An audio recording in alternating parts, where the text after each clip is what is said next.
हमारे साथ बात करने के लिए महाराष्ट्र के पूर्व गृह मंत्री अनिल देशमुख जुड़ गए हैं। बहुत बहुत धन्यवाद सर, जुड़ने के लिए, समय निकालने के लिए।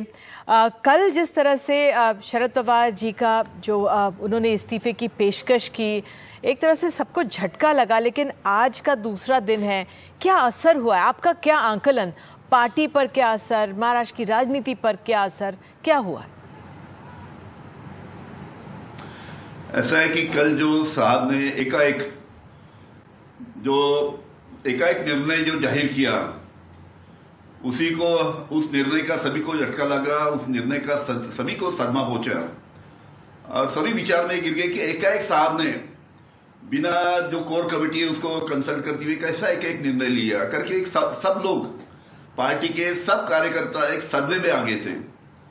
और उसके कारण सभी लोगों ने, मतलब सभी पार्टी के कार्यकर्ताओं ने, सभी नेताओं ने साहब से गुहार लगाई, साहब के सामने गुहार लगाई कि उन्होंने जो इस्तीफा राष्ट्रवादी कांग्रेस पार्टी का दिया है, एनसीपी का दिया है, उसको उसने पुनर्विचार करके उन्होंने वापस लेना चाहिए। उसके लिए सब लोगों ने उनको विनती की। आज भी लगातार पूरे महाराष्ट्र से कार्यकर्ता के उनको विनती कर रहे कि पवार साहब, आप राष्ट्रवादी कांग्रेस पार्टी के प्रमुख हैं। राष्ट्रवादी कांग्रेस जो है आदरणीय शरद पवार के नाम से पूरे महाराष्ट्र में, पूरे भारत में चलती है। आज राष्ट्रवादी कांग्रेस जो मजबूत हो रही है महाराष्ट्र में और बाहर में भी, वो सिर्फ आपके नाम की वजह से वो मजबूत हो रही है। तो आपने एकाएक ऐसा इस्तीफा नहीं देना चाहिए, आपने राष्ट्रवादी कांग्रेस पार्टी के प्रमुख के रूप में बने रहना चाहिए। ऐसे ही सब लोग पवार साहब को गुजारिश कर रहे हैं, उनको विनती कर रहे हैं। जी, लेकिन आपको लगता है कि शरद पवार ने ये एक मास्टर स्ट्रोक कहा जा रहा है इसको, क्योंकि पार्टी में जो बिखराव की खबरें जो आ रही थी उस पर अब विराम लग गया है, तो एक तरह से ये उनका एक ऐसा दाव है जिससे पार्टी मजबूत हो गया। ऐसा है कि मीडिया में जरूर ऐसी कुछ खबरें आ रही थी कि जैसे कुछ लोग थोड़े अलग अपना पार्टी, कुछ लोगों के साथ में अपनी दूसरे पार्टी के साथ में जुड़ना चाहते, ऐसी खबरें आ रही थी। लेकिन वो सरासर ऐसी जो बात है वो बिल्कुल सच्ची नहीं है। ऐसे सब मीडिया ने इस प्रकार की खबरें यहाँ पे उठाई थी। आपने देखा होगा कि हमारे दूसरे जो नेता है, उप मुख्यमंत्री अजीत पवार साहब, उन्होंने भी इस बात का जाहिर खंडन किया है कि जो मीडिया में जो बातें आ रही है वो सरासर गलत है, इसमें कोई सच्चाई नहीं है। जी, अब आज हमने देखा, जब ये खबर आई थी तो हमने देखा वरिष्ठ नेता जैसे जयंत पाटिल रो रहे थे। आज तो उन्होंने अपने इस्तीफे की भी पेशकश कर दी, जितेंद्र आव्हाड ने भी अपने इस्तीफे की पेशकश कर दी। ये क्या हो रहा है? क्या माना जाए ये शरद पवार साहब के लिए ये निष्ठा है, या कैसे देखें इसे, या वो क्या संकेत दे रहे हैं? ऐसा है कि शरद पवार साहब के प्रति सभी की निष्ठा है, सभी राष्ट्रवादी कांग्रेस के कार्यकर्ता की निष्ठा है, क्योंकि सभी को पता है कि शरद पवार साहब जब तक है, शरद पवार साहब के वजह से ही पार्टी पूरे महाराष्ट्र में और महाराष्ट्र के बाहर भी चल रही है। उनका जो वलय है उसके वजह से पार्टी का नाम है, और पार्टी जो बढ़ रही है धीरे धीरे, उसकी वजह भी यही है कि आदरणीय शरद पवार साहब का नेतृत्व उसको मिला है करके सभी पार्टी के वर्कर की शरद पवार साहब के प्रति निष्ठा है, और करके सब लोग चाहते हैं कि उन्होंने पार्टी का अध्यक्ष बने रहना चाहिए। बिल्कुल, ये वाकई में बहुत ज़रूरी है जिस तरह से कार्यकर्ताओं की मांग है। लेकिन कल जब हम कार्यक्रम कर रहे थे कि ये खबर भी आई कि किस तरह से जो सुप्रिया सूले हैं वो राष्ट्रीय चेहरा बन जाएंगे एनसीपी का, और अजीत पवार राज्य का चेहरा, वो महाराष्ट्र की राजनीति देखेंगे। इस प्रकार की जो बातें आ रही है ये मीडिया के जरिए से आ रही है। ऐसी किसी के नाम की कहाँ भी चर्चा नहीं है। आज भी शरद पवार साहब के सब लोग मिलने गए थे, सब बड़े नेता, सभी कार्यकर्ता मिलने गए थे।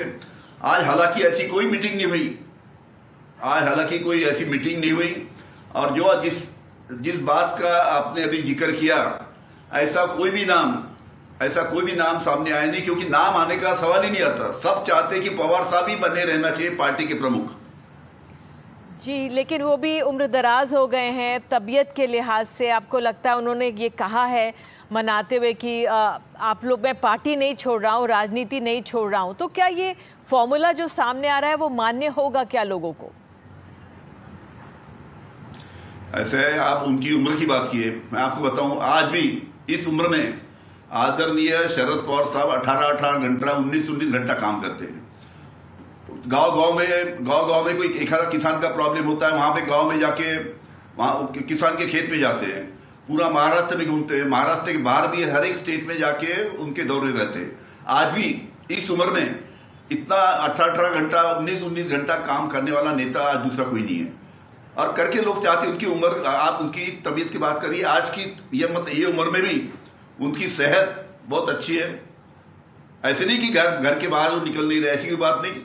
आज भी बहुत अच्छी सेहत उनकी है, बाहर में दौरे लगाते हैं, बाहर में घूमते हैं, लोगों को मिलते हैं। और सबसे बड़ी बात, आज जो छोटे किसान से लेके छोटे किसान से लेके तो इंडस्ट्रियलिस्ट तक उनके सभी तबके में अच्छे संबंध है, उनके रिलेशन है, उनके कॉन्टेक्ट है।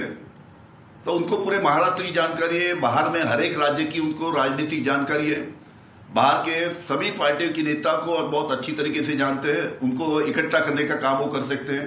करके आज भी इतना काम वो कर रहे हैं, करके सभी लोग जानते हैं कि सभी लोग की मांग है कि आदरणीय शरद पवार साहब ने पार्टी का प्रमुख जो है वो पद पे उन्होंने बने रहना चाहिए। मैं आपसे एक ये सवाल ये भी जानना चाहूंगी, इसलिए मास्टर स्ट्रोक भी देशमुख जी कहा जा रहा था कि महाविकास आघाड़ी जो महाराष्ट्र में है उसमें अगर आगामी उसमें मुख्यमंत्री कौन हो बात है तो उसमें अजीत पवार का नाम आगे बढ़ाया जा सकता है, इसलिए भी इसे एक मास्टर स्ट्रोक के तौर पर देखा जा रहा है।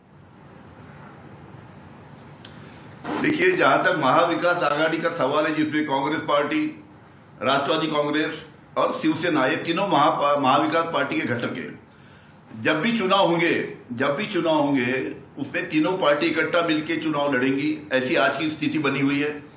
और ऐसी स्थिति में महाराष्ट्र में महाविकास आघाड़ी की, मतलब कांग्रेस, राष्ट्रवादी, शिवसेना की सरकार आना तय है 2024 में।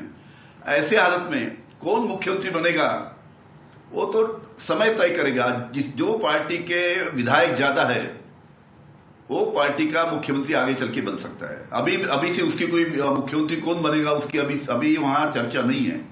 अभी तो चर्चा इस बात की है कि किस प्रकार से तीनों पार्टी इकट्ठा के आगे महाराष्ट्र में अच्छी तरीके से काम करके महाविकास आघाड़ी की सरकार यहाँ पे कैसे बने, उसके लिए यहाँ पे सब लोग अपने अपने पार्टी के हिसाब से काम कर रहे हैं। और देशमुख जी, आखिरी सवाल मैं यही पूछूंगी कि जो शरद पवार जी का ये फैसला है जब उन्होंने अपना पेशकश की, इससे वो एक राष्ट्रीय संकेत भी देना चाह रहे थे कि विपक्ष को एकजुट करने में 2024 से पहले वही सबसे महत्वपूर्ण भूमिका निभा सकते हैं, उनमें वो कद्दावर नेता हैं। सही बात है कि शरद पवार साहब, आप सभी जानते हैं कि वह एक गद्दावर नेता पूरे भारत के हैं। और उनमें जो क्षमता है कि सभी पार्टी के विपक्ष पार्टी के सभी जो नेता है उनको इकट्ठा करने की, क्योंकि उनके जो हर एक के साथ जो उनको पर्सनल रिलेशन है, उसके वजह से सब विरोधी पार्टी के नेताओं को इकट्ठा करने की ताकत पवार साहब में है। और कई बार आपने देखा होगा कि ऐसे काफी सभी पार्टी के विपक्ष पार्टी के सभी नेताओं को उन्होंने इकट्ठा करके कुछ चर्चा उनसे की है।